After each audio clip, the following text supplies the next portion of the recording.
first, I would like to ask you about your charity work and things that you've done to kind of give back. Well, I did charity in the 80s. I worked with UNICEF every time I did clinics all through the 80s.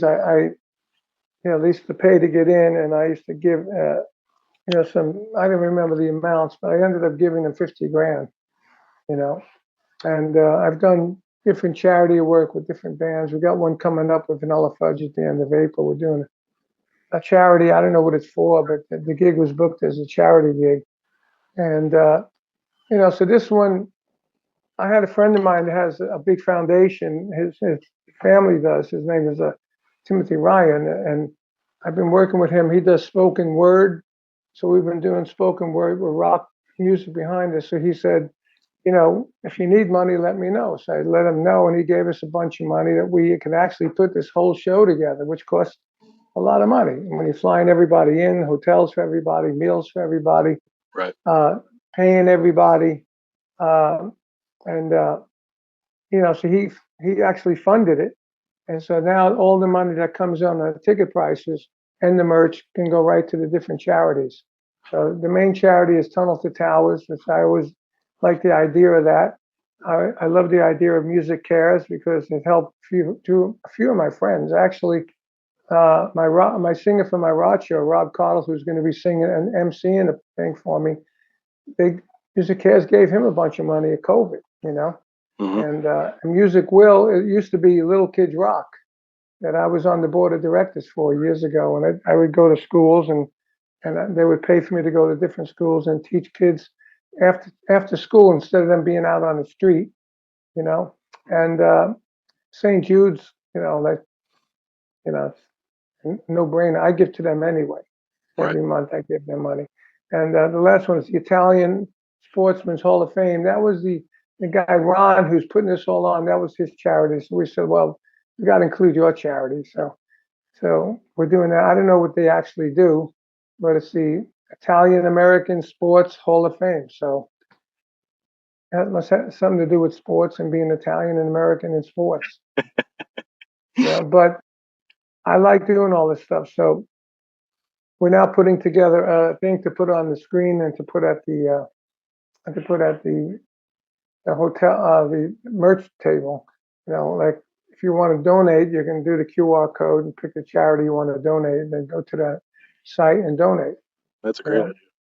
but it's really good. It makes you feel good, and I always like doing charity gigs. And it's great. This one was really difficult to put together. I mean, we got all these players, plus the Cactus band, plus the management, plus the record company, and putting everybody up and getting all the rooms together and flights that come in at the same time so everybody can get picked up. Yeah. Plus, right now, today, I was going through the set list. My music director, Artie Dillon, my guitar player from Cactus, and we've been putting together the set list, and then who plays on what set list, on what set, and on what song, and we're putting together the script that Rob's going to talk to the audience about. I'm going to talk a little bit, and it's hard work. It's really difficult to figure all this stuff out. Yeah. It's a big And project. just like the record, I have a list of people, and I have a list of songs. They go, who's going to play what. And it's that's difficult also. So, If I was going to get paid per hourly doing the record, I would have got 5 cents an hour. That's how long it took, and the kind of money that's involved. I mean, there's really no money in records. I like to do different things just to keep creating. As I say, I have my studio. Here's my drums are set, and I just walk through my garage, and here's my studio. I can play something today and come in next week and refix it, because sound never changes.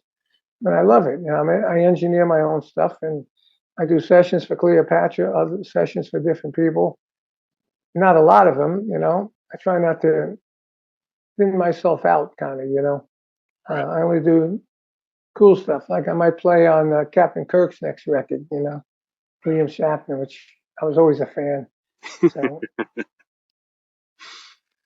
So, do you remember the first time you ever did an interview with anybody? No, No. of course not. That was like 50, 60 years ago almost.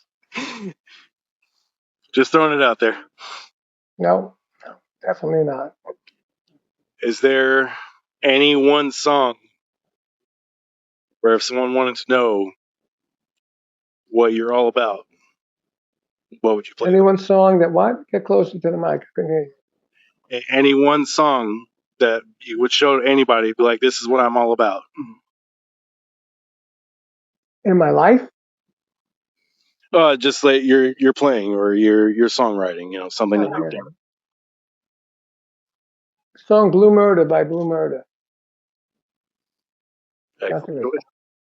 I mean, there's plenty of songs on the new album that show what I'm all about too, but For sure. I always loved the groove on Blue Murder and the way it starts and the way it goes into the groove is different.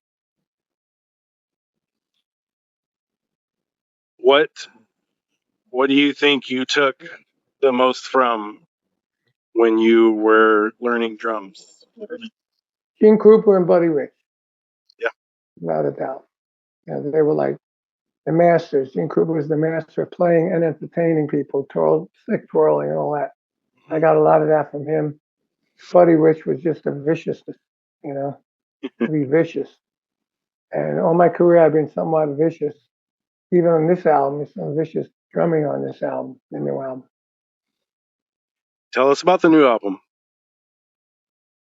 What's the process been like?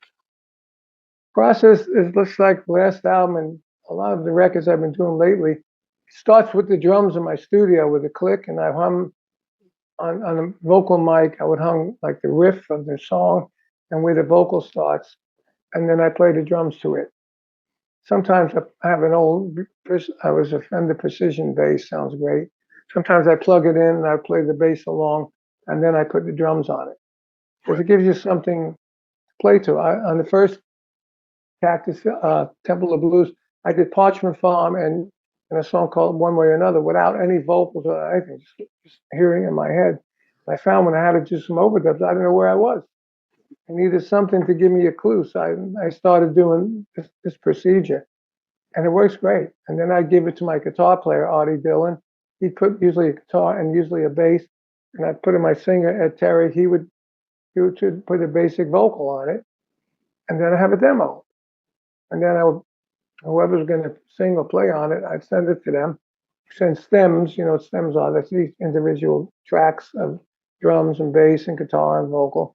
And then if they're like Eric Gales took off the guitar and the vocal, and he put his own guitar in the vocal. He left the rhythm guitar on there, Mm-hmm. you know, and that's how we would work it. And then they would send it back to me. In his case, he didn't do this part two, which was an up-tempo part of the song. And I said, why didn't you do that? He said, I thought that was for the drums. I said, no, that's for you to wail. And he sent it back with him wailing. It really made a difference, you know. And you get surprised a lot. And then we gave it to Billy Sheehan. He played bass, and some of the solos he played with the solo, you Yeah. know, which usually the bass player don't do that. But he's like Tim Bogert, who's my partner from Fudge, Cactus, BBA, and all that. And that was his main influence. Tim used to do stuff like that. So I wasn't expecting it. When I heard it, I said, wow, how cool is this? You know, Yeah. and that's a good thing. A lot of times I get stuff back and I don't know what the other guys are going to play. And it sounds really cool. Different than what I had in mind, but really good. Yeah. That's the best part of making music.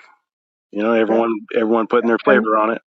and anything, the fact of anything, we weren't in the same room, nobody ever. This was all done by the internet, which I love, you know, because I don't have to leave my studio. I used to play, you go into a studio, you do 3, 4 tracks, and then if you don't like something you did, you can't duplicate it because I went in there, I spent 3 hours getting the drum sound, then play 3 or 4 tracks, and then leave. Now I do it here, and if I don't like a drum track or something, I go in and fix it. Yeah. It's fantastic. And everybody else is doing the same thing in their studios. How do you feel about how technology has come along and where it's going? It's good and it's bad. For recording, like for me doing this, it's great. They're doing it on video. I don't know if you saw the video. Mm. Have you seen the video of Little Red Rooster yet? No, not yet. Okay, you got to see it because we use AI, CGI, and the band playing. Okay. Band played in all different places, but it looks like we're all together in one place, and it's fantastic. It really is. And Dee Snider's on. It's probably the last. I think it might be the last song that Dee sang recently because he only did the vocals a couple, 2, 3 months ago, and now he can't sing anymore. Yeah, it's unfortunate. Which is freaking sad because he's a great singer. And he sings different with me, you know. And the song "Evil" on the last album, he sang great. On this one, he sang "Little Red Rooster" blues song. He sounded tremendous. And he was going to sing on the gig we're doing, but I got my singer from my Rod show, Rod Cardle, who has a growly voice as well, so he's going to sing it in place of Dee, which I wanted Dee to do, and he wanted to do it, but then this stuff came up where he can't sing anymore. So, God bless him, man. He's an awesome guy. Big Cactus fan, because he's from Long Island. Cactus is from Long Island. You've played with a lot of people over the years. Is there anyone that you really wish that you could have collaborated with? I wish I would have finished with Ozzy, because I sort of helped him. We did the last Bark at the Moon album. I was an associate producer on the first 500,000 records till she fired me, and I helped him do the vocals. Me and Tony Bon Jovi, his name is the engineer that worked with me, Vanilla Fudge. He's John Bon Jovi's cousin, all right? And we worked on fixing Tommy Aldridge's drum sound. That's why they hired me to fix the drum sound, work on the album, and get a credit. And I would have liked to finish doing more with Ozzy, working on the next album, help songwriting, help the drum sound, help the production, because when you get me, you don't just get the drummer, you get the whole package. Well, good thing you're a master at your work and your craft. So anyone that's going to work with you, they know what they're getting. But yeah, hopefully. Obviously, Sharon didn't know what she was getting.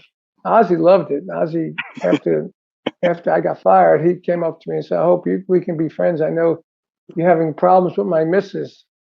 I said, "Yeah, but Ozzy was a good guy." When I had King Cobra at the time, she told me to start my own band, so I started King Cobra, and we were painting. I had a white.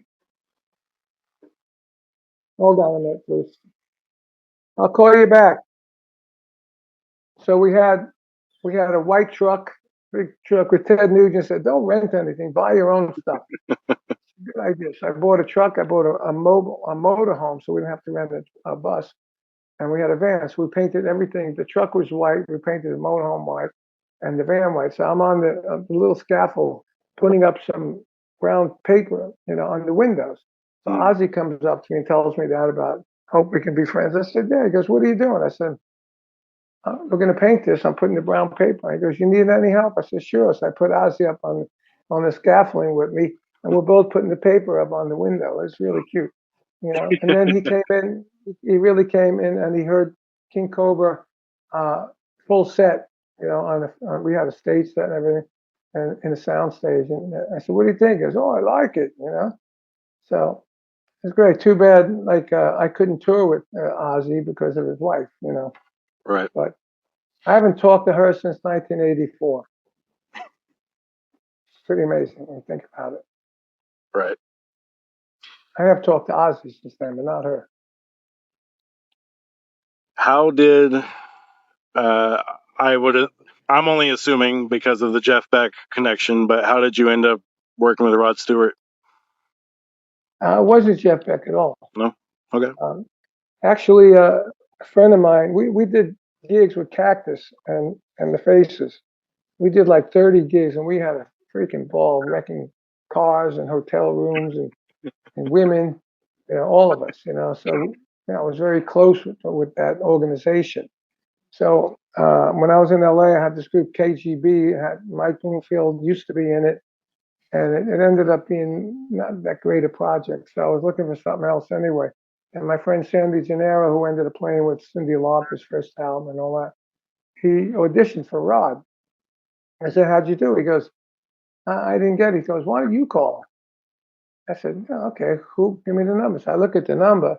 This guy named Pete Buckland was the tour manager on the tour that we did all this wrecking and stuff, and he was like he was the main guy in the Faces who would go wrecking stuff, and he'd wreck Cactus stuff. We wrecked their car, they'd wreck our car. We go into the rooms, hang out with Rod. I was there when Maggie May was a big hit, and there was all this turmoil with the Faces about him having a #1 record, and they didn't, you know. And so I called Pete up. I said, "Hey, Pete, I heard you're looking for a drummer, and you don't call me." He said, "Oh, you're always busy." I said, "I'm not busy now. I'd love to play with Rod." So he says, "All right, let me call Rod." So Rod was in England. He said, "Tell Carmine to go to my house and check the band out, see if I like it, see if he likes it." I said, okay. So at the time I had a Pantera. I thought that was really cool driving my Pantera to Rod's house. I didn't expect what I saw. There was these giant gates open up, and there was this giant house. I had my Pantera. He had like Lamborghinis, Ferraris, top of the line Mercedes, and all that, and the band. And I knew two members of the band, as I was in England working on Blow by Blow with Jeff, which ended up not happening because of some bullshit. And so I knew two of the guys. I played with them. Sounded like fun. It was a good band. So then the next day, Rod says he's coming back. Let's come back over when he's there. We'll have a jam. So we jammed. And that was it. He said, "You got the gig if you want it." He said, "Just play like you did in Cactus. I'll give you a solo." But then he said, "You got to get one way to say your name, because everyone says Appice, Appice, Appice, all these different names. So what do most people call you?" I said, "Most people call me Appice." He goes, "Let's go with that." So I went with that. And I was at Ludwig Drums at the time. They put an ad that's on my wall over there. It says, "Everyone wants a piece of the piece." It was in every rock magazine in the world. And, so we went with that. And it was all good.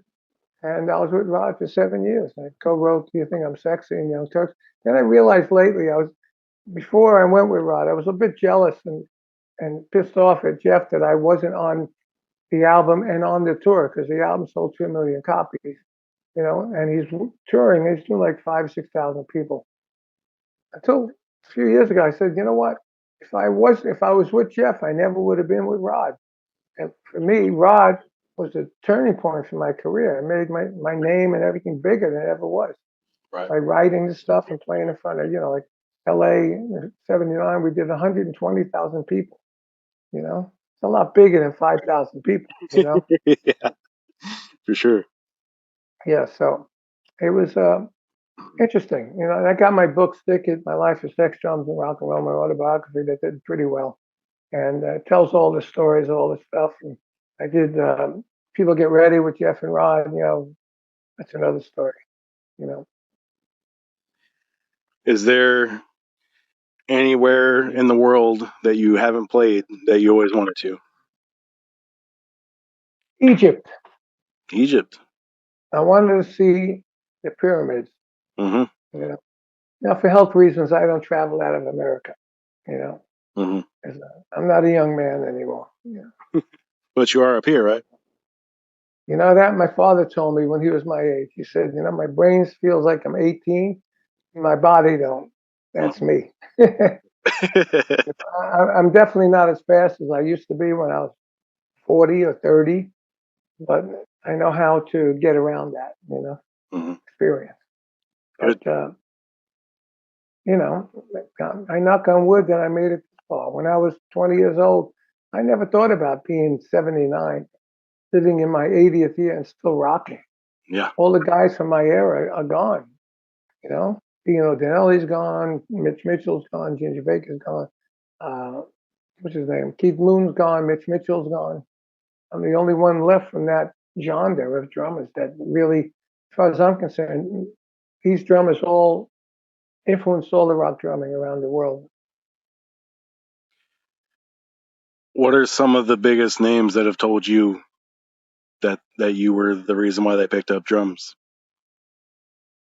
Well, I don't know about the reason why, but I've influenced Ian Pace, John Bonham, Neil Peart. That's what he told me himself.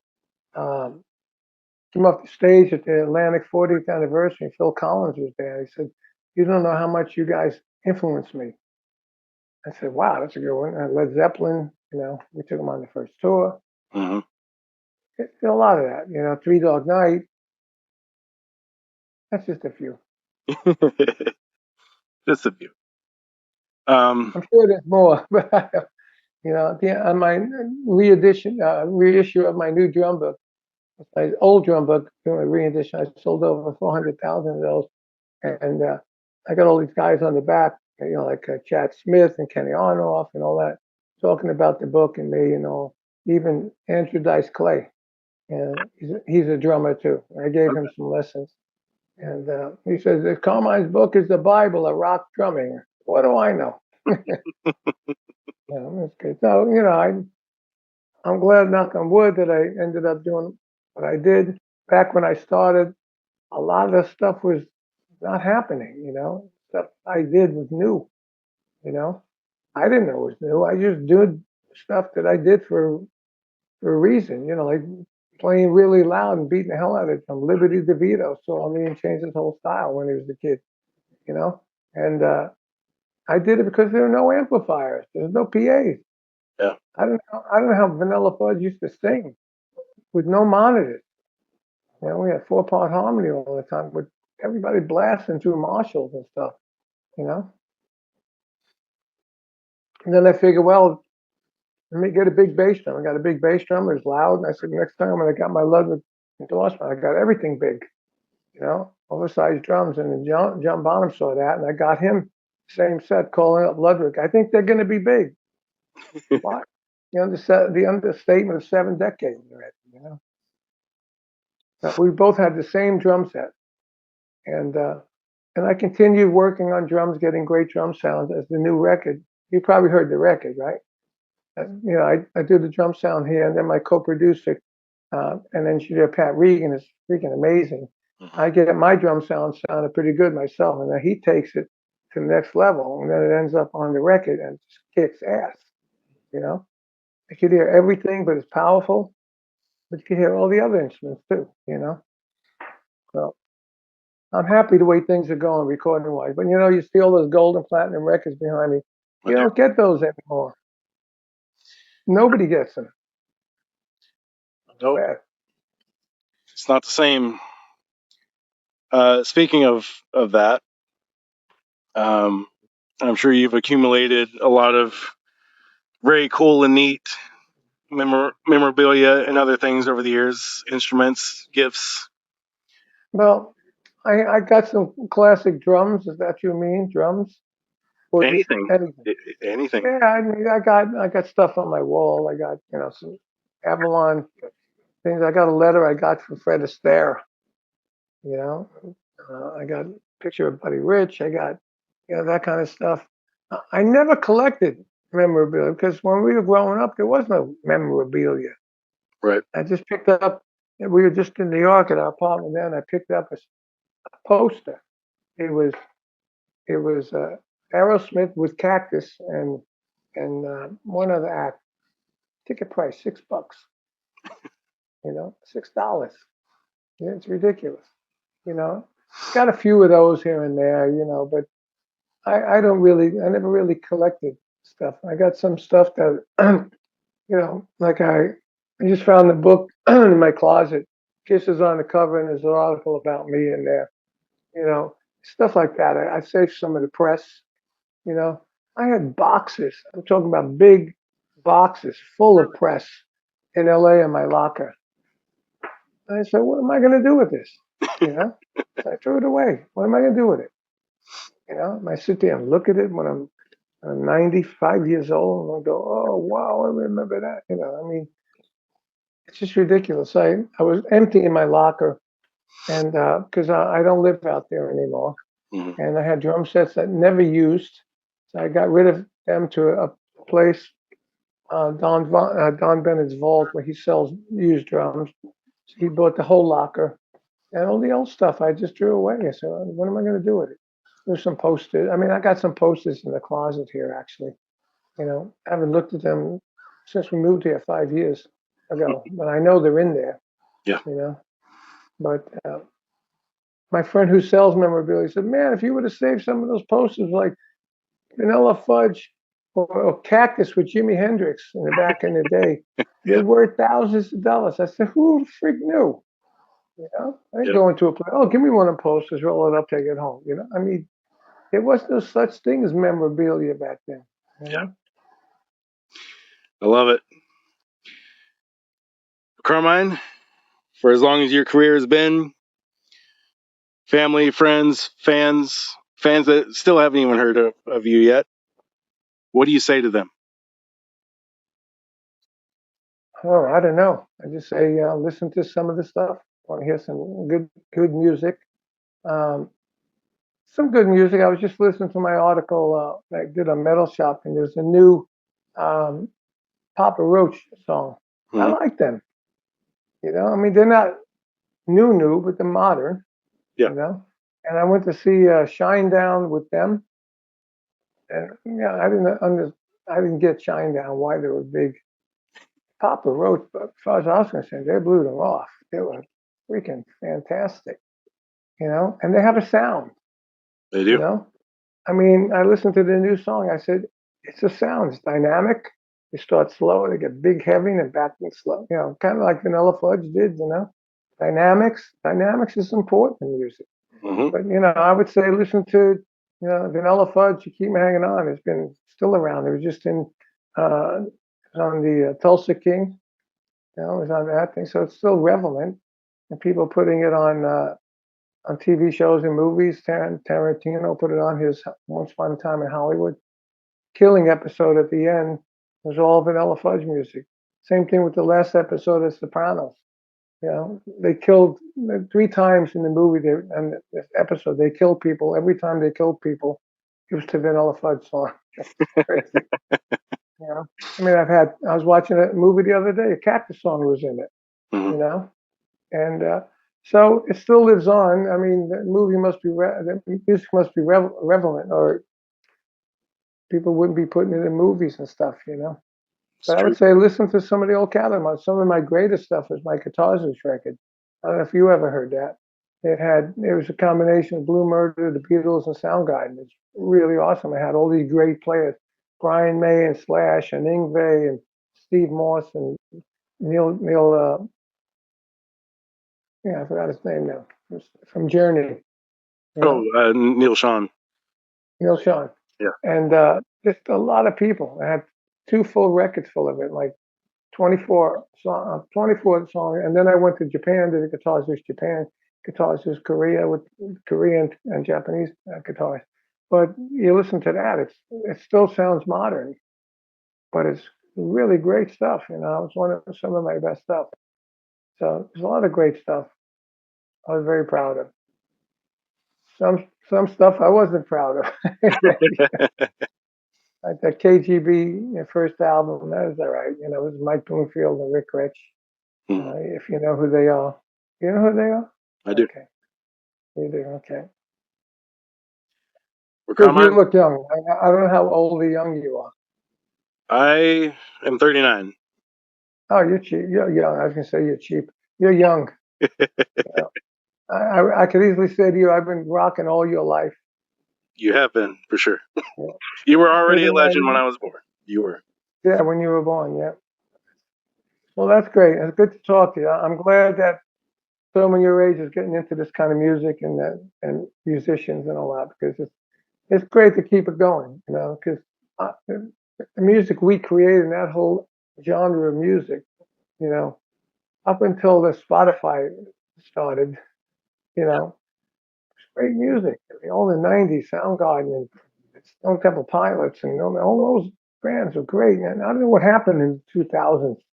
You know, I mean, I just listened to some on again on Metal Shop. It was like this heavy. It was a heavy band, and man, it wasn't very good. You know, you know. I consider heavy metal started with Metallica. When the bass drum started following the guitar, that's heavy metal. You know, like Black Sabbath, they're all hard rock. Zeppelin hard rock, Dio hard rock. All those bands in the '80s, they're all hard rock. I don't know where they became heavy metal. Yep. Metallica, when they first hit that big stuff, when the buzz sound on the guitar, that's heavy metal. That's really heavy stuff, you know. Anyway, But my opinion. it What do all I know? exists. So it all exists because of you, though. You know. Yeah. What do I know? This one time I was with Buddy Rich in a helicopter. We became friends. The drum offs on the guitar center, the drum offs started. I started 5 years of that, and then they took my concept and did it all over the store. So we did a big one in Hollywood. It was like 10,000 people in the park. We ran the contest, and all the big players at the time, including Buddy Rich. And the deal was he came to my event, and I went to his event, which is in Disneyland. So we took a helicopter with Eyewitness News in it. And so he's sitting in the front. He looks at the camera. He goes, "It's my friend Carmine Appice. He's a great drummer." He goes, "What do I know?" And I sat there like, wow, and so it's really, I've had a good run, and I met a lot of great people, and a lot of my idols I met, and I met a lot of people that I was their idols, you know, and Joe Morello, a great jazz drummer, said, "Nobody has it all. We all take from each other." That's true. You know, somebody goes, "Oh, you didn't teach John Bonham." I said, "No, I didn't teach John Bonham. He took some of my stuff, and then he did it, and then it passed on to Tommy Lee, and Tommy Lee passed it on to somebody else, and that's the way it goes. I just wanted Tommy where it started. A lot of the guys that are playing today, real fast stuff, a lot of that stuff came from the clinics that I've been doing since 1971. Except they do it a lot faster. Yeah. They didn't know where it came from. You know, I knew where it came from because I was there. And mine came from a guy named Max Roach, who's a jazz drummer, and I did it my way, faster, with two bass drums, and then went on down the line, and now the guys are doing it at supersonic speed. I look at these guys today, I say, "Oh my God, they're ridiculous." Yeah, they're just machine guns out there. Yeah, exactly, all machine guns. You need some dynamics. But they're great. They're awesome players. I mean, I've seen a few of these guys. The guy who wears the mask, I don't even know his name. Yeah. I saw a solo of his last night. It was tremendous. Speed and his feet were ridiculous. His hands were ridiculous all over the place. You know, but that's where it goes. I'm proud to be part of it. And I'm proud that I'm still here doing it. Absolutely. I should say I'm happy. Carmine, Cool, man. I want to thank Good you to for your talk to you. time. I Thank appreciate you. you. See ya. Enjoy the weather. Absolutely. I will. My weather is beautiful here. I'm in Florida. It's 80 degrees. I just came from New York. It was freezing there. Yeah. A couple of nights. It was really cold. Okay, bro. See ya. Take care, man. Ciao. Bye-bye.